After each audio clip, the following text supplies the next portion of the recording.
పవనా river.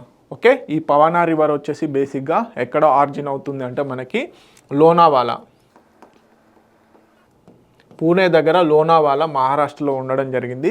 అక్కడ ఈ పవనా river అనేది బేసిక్గా ఆరిజిన్ అవుతుంది. పింప్రి మున్సిపల్ కార్పొరేషన్ ఏదైతే ఉందో అది ఈ పవనా రివర్ రిజోనేషన్ ప్రాజెక్ట్ని తీసుకురావడం జరిగింది. ఆ పవనా రివర్ రిజోనేషన్ ప్రాజెక్ట్ ఏదైతే ఉందో దీని యొక్క మేజర్ ఎకలాజికల్ ఏదైతే ఉందో ఆ వన్య సంరక్షణకు సంబంధించినటువంటి డిజాస్టర్ అనేది జరుగుతుంది అని చెప్పేసి మేజర్గా ఈ పూణే ఎవరైతే ఉన్నారో పూణేలో ఉన్నటువంటి ప్రజలు కన్సర్న్ ఎక్స్ప్రెస్ చేస్తున్నారు. యూనిక్ ప్రొటెస్ట్ అనేది చేయడం జరిగింది, అందుకని చెప్పేసి న్యూస్లో ఉంది. సో ఈ పవనా రివర్ దేనికి ఉపనది అనేది డీటెయిల్గా చూద్దాము. ఓకే, ఆరిజిన్ కూడా చూద్దాం.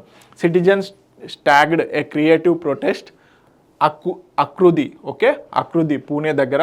Okay, against 1500 crore Pavana river rejuvenation project approved by the recently Pimpri Chinchwad municipal corporation వాళ్ళు ఈ ఏది మనకి పవనా రివర్ రిజోనేషన్ ప్రాజెక్ట్ని అప్రూవ్ చేయడం జరిగింది. దీనివల్ల ఈ పవనా రివర్ ఏదైతే ఉందో దాని సరౌండింగ్స్లో ఉన్నటువంటి ఎకలాజికల్ బ్యాలెన్స్ అనేది డిస్టర్బ్ అవుతుంది. అందుకని చెప్పేసి ఈ బేసిక్గా అకుర్ది పూణే దగ్గర ఉన్నటువంటి ప్రజలు యూనిక్గా ప్రొటెస్ట్ చేయడం జరిగింది. అందుకని చెప్పేసి న్యూస్లో ఉండడం జరిగింది. సో ఎక్కడ లొకేషన్ వచ్చేసి పూణే డిస్టిక్ మహారాష్ట్ర.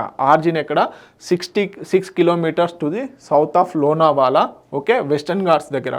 సో మనకు తెలుసు లోనావాలా చాలా యూనిక్ ప్లేస్. ఓకే, మనకి ఎస్పెషల్లీ రైనీ సీజన్లో చాలామంది టూరిస్టులు లోనావాలాని విజిట్ చేయడం జరుగుతుంది. ఓకే, సో బేసిక్గా ఇది వచ్చేసి ఫ్లో వెస్ట్ వర్డ్ కాదు, మనకి బేసిక్గా వెస్టర్న్ ఘాట్స్ అనుకుంటే మనము వెస్ట్ వర్డ్ సైడ్ అనుకుంటాం, కానీ ఇది ఈస్ట్ సైడ్ రావడం జరుగుతుంది. ఏదైతే మనకి కృష్ణా గోదావరి ఏ విధంగా అయితే ఈస్ట్ సైడ్ వస్తున్నాయో అదేవిధంగా ఇది కూడా ఈ రివర్ కూడా ఈ పవనా రివర్ కూడా ఈస్ట్ సైడ్ రావడం జరిగింది. తర్వాత ఆటోమేటిక్గా సౌత్ సైడ్ టర్న్ అయిపోయి బేసిక్గా మూలా రివర్ ఏదైతే ఉందో ఈ మూలా రివర్లో కలవడం జరుగుతుంది. ఈ మూలా రివర్ వచ్చేసి మూతా రివర్ అని పేరు మార్చడము, అదేవిధంగా ఈ మూతా రివర్తోని మర్జ్ అయిపోతుంది అనమాట. సో పవనా రివర్ వచ్చేసి మూలా వచ్చేసి ఈ మూత, తర్వాత ఈ రెండు వచ్చేసి భీమాలో కలవడం జరుగుతుంది. భీమా వచ్చేసి కృష్ణా రివర్లో కలవడం జరుగుతుంది, ఈ విధంగా అనమాట. సో పవనా రివర్ దేనికి ఉపనది అంటే మూలాకి కంపల్సరీ ఇంపార్టెంట్, ఎందుకంటే యూనిక్ స్టైల్లో ప్రొటెస్ట్ చేయడం జరిగింది. ఓకే, తెలుగు మీడియం అభ్యర్థులు ఎవరైతే ఉన్నారో ప్లీజ్ నోట్ ఇట్ డౌన్.